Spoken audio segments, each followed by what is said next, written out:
안녕하세요. 남간사관학원입니다.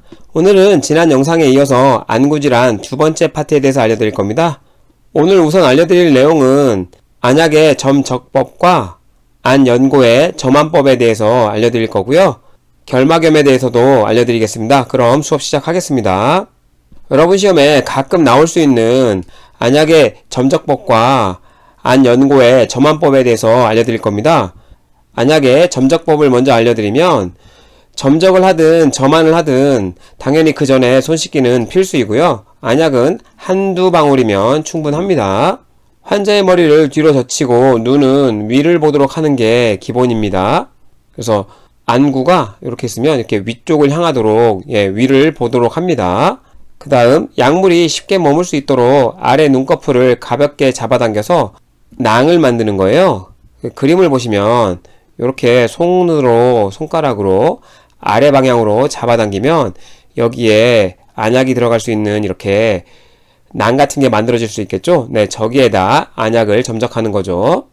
점적 약물은 눈 외측에 손을 고정하고 점적기를 하결막낭 위에 각막, 결막, 눈썹, 눈꺼풀에 닿지 않게 점적을 해야 돼요. 어렵게 생각하지 마시고 안구에 닿으면 안 돼요. 안구나 눈꺼풀에 직접 닿으면 안 됩니다. 안약이 오염될 수도 있고 눈에 상처가 생길 수도 있어요. 그러니까 당연히 이런 건 좋지 않겠죠. 시험에 잘 나오는 내용은 아니지만 눈 외측에 손을 고정해서 안정적인 상태에서 아까 만든 낭 위에 안약을 점적하라는 거죠. 이후 눈을 감고 내측 눈의 가장자리를 살짝 눌러줌으로써 약물이 누관으로 흡수되는 것을 막아줌. 그래서 보통 30초에서 1분 정도 안쪽 내측 눈의 가장자리를 눌러주라고 합니다. 왜 그러냐면 그림으로 보시면 이전에도 알려드렸지만 일로 약물이 흡수될 수 있어요. 그래서 어느 정도 시간 동안은 이 부분을 눌러줌으로써 누관으로 약물이 흡수되지 않도록 막아줘야 돼요. 안 그러면 전신 반응이 일어날 수 있습니다. 왜? 혈관으로 들어갈 수 있으니까요. 코에 굉장히 정맥 얼기들이 많다고 알려드렸잖아요. 이런 문제로 절대 약물이 흡수되도록 하면 안 됩니다.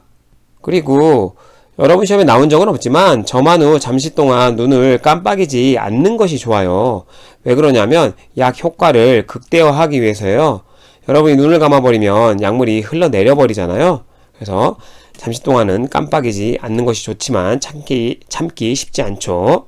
그리고 2개 이상의 안약을 점안할 때에는 5분 정도의 간격을 유지하면 좋다고 합니다. 그래서 여러분 시험에 좀 나올 만한 내용은 손 씻기, 그리고 머리를 뒤로 젖혀서 눈은 위를 보도록 하는 거랑 아래 눈꺼풀을 가볍게 잡아당겨서 낭을 만드는 거, 그리고 이렇게 닿지 않도록 점적한다는 거, 그리고 내측 눈의 가장자리를 눌러줘서 누관으로 약물이 흡수되는 것을 막아주는 거, 이 정도가 좀 시험에 나올 수 있겠습니다. 그럼 안연고는 어떻게 점안하냐? 안약 점적법과 크게 다르지 않아요. 눈꺼풀을 잡아당긴 후 내측 눈 가장자리에서 외측 방향으로, 그래서 이게 시험에 좀 나올 수 있습니다. 내측에서 외측 방향으로 아래쪽 눈꺼풀 안쪽 결막을 따라서 연고를 점안한다고 해요. 그래서 여기 있으면 여기 안쪽에서 바깥 방향으로 안쪽 결막을 따라서 눈꺼풀 안쪽 결막, 이게 포인트인 거죠. 그래서 안구에 안연고가 점안되면 안 되는 거예요. 네, 그게 포인트예요. 흘러넘치는 약물은 깨끗한 젖은 수건으로 눈의 내측 가장자리에서 외측으로 살짝 닦아줌으로써 누관의 오염을 막아줄 수 있다. 시험에 나왔던 적은 없고 제가 위에 강조드린 부분만 자세히 보시면 될 것 같습니다. 그 다음 눈의 질환 첫 번째 맥립종인데요.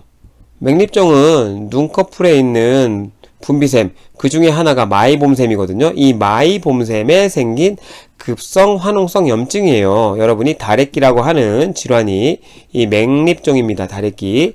시험에 나왔던 적이 있기 때문에 다래끼, 맥립종 기억해 두시면 좋을 것 같아요. 이렇게 정확하게 어느 섬에서 생긴 염증인지는 나온 적은 없어요. 그냥 다래끼가 맥립종이다. 다래끼 증상은 여러분이 알고 있으니까 쉽게 접근하시면 좋을 것 같습니다.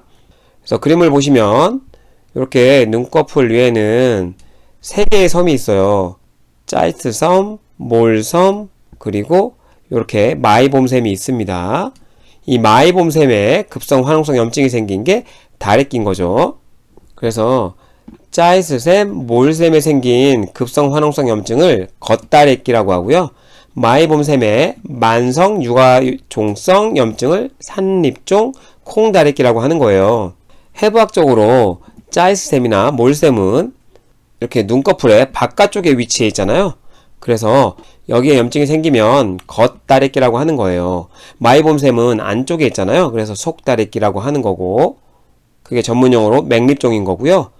그리고 이 마이봄샘의 만성 육아종성 염증이 콩다래끼인 거예요. 이 육아종이라는 게 뭐냐 하면 우리 몸에 외부에 병원체가 들어왔을 때 백혈구가 이 녀석들을 없애기 위해서 노력하다가 제대로 제거되지 않으면서 남는 이렇게 덩어리를 육아종이라고 하는 거예요. 그게 콩다래끼라는 거죠. 여러분 시험에 나왔던 적 한 번도 없고 겉다래끼도 나왔던 적이 없어요. 다래끼만 기억하시면 될 것 같습니다. 자, 그림으로 보시면 이렇게 겉쪽에 생긴 겉다래끼, 짜이스샘과 몰샘에 생긴다 그랬죠. 속다래끼, 이렇게 안검 안쪽에 생기죠. 눈꺼풀의 안쪽에 생기는 게 속다래끼, 맥립종이라고 알려드렸죠. 그리고 마지막으로 콩다래끼, 육아종성 염증이 콩다래끼입니다. 맥립종만 기억하시면 돼요. 그 다음 원인을 살펴보면 맥립종의 원인은 포도당구균이 90에서 95%예요. 시험에 나올 수 있지만 기억하기 어렵기 때문에 굳이 안 외우셔도 괜찮을 것 같고요. 증상을 살펴보시면 눈꺼풀의 불편감, 발적, 통증, 종창, 여러분 다 겪어보셨을 거예요. 한 번은 눈다래끼는. 이런 증상들을 시작으로 단단한 덩어리가 생기고 감염된 지 3, 4일 정도 되면 농이 차기 시작하죠. 화농이 발견되기 시작해요. 이런 증상들은 시험에 나올 수 있기 때문에 알아두시면 좋겠습니다. 콩다래끼는 시험에 나온 적이 없기 때문에 그냥 상식으로 한번 보시면 될 것 같아요. 눈꺼풀이죠. 눈꺼풀은 가장자리 피부 밑에서 단단한 결절이 만져질 수 있으나 발작, 통증 등은 맥립종에 비해 경하거나 거의 없다고 해요. 그럼 치료에 대해서 살펴보면 치료는 그냥 두어도 시간이 지나면서 저절로 좋아져서 회복될 수 있지만 화농이 되지 않도록 하는 게 굉장히 중요하기 때문에 초기에는 냉찜질, 항생제, 안약 및 안연고를 점안해주고요. 항생제를 복용하여 화농되지 않도록 하고 치유를 목적으로 하는 게 가장 중요 포인트인 거죠. 이후 농양이 형성되면 이제 치료 방법이 달라져요. 빨리 화농을 시켜야 돼요. 그래서 더운물 찜질로 화농을 시켜서 자연 배농이나 절개 배농을 시키는 게 가장 좋은 치료 방법입니다. 그래서 초기에는 화농되지 않도록 하는 거, 이미 농양이 형성되었다면 더운물 찜질하는 거 빨리 화농시켜서 배농해야 되니까요. 이게 시험에 좀 잘 나올 수 있는 포인트입니다. 그 다음 급성 결막염, 그냥 결막염이라고도 하니까 여러분 시험에는 이 결막염을 통칭한다고 생각하시고 보시면 좋을 것 같습니다. 결막염은 당연히 결막에 염증이 발생한 질환이에요. 전염력이 굉장히 강하기 때문에 조심해야 되는 질환이고요. 결막이 어딘지 살펴보면, 이 그림에서 살펴보시면 이게 눈꺼풀이잖아요.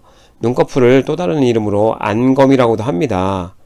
이 안검의 요 안쪽에 이 부위를 안검결막이라고 불러요.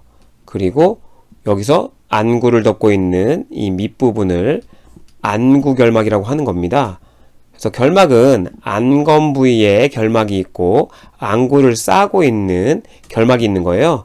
그림을 대략 그려보면 이렇게 안구를 덮고 있는 결막이 있고 눈꺼풀 안쪽에 있는 안검결막이 있는 거예요. 그래서 이 부분을 잘 알고 계시면 좋을 것 같아요.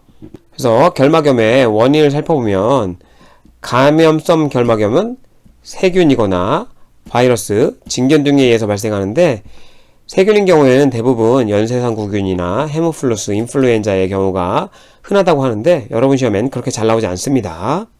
그리고 비감염성 결막염의 경우에는 알러지성이 가장 대표적이고요. 이렇게 크게 세균성, 바이러스, 진균, 알러지성 이렇게 나눌 수 있다는 거 알고 계시면 좋을 것 같아요.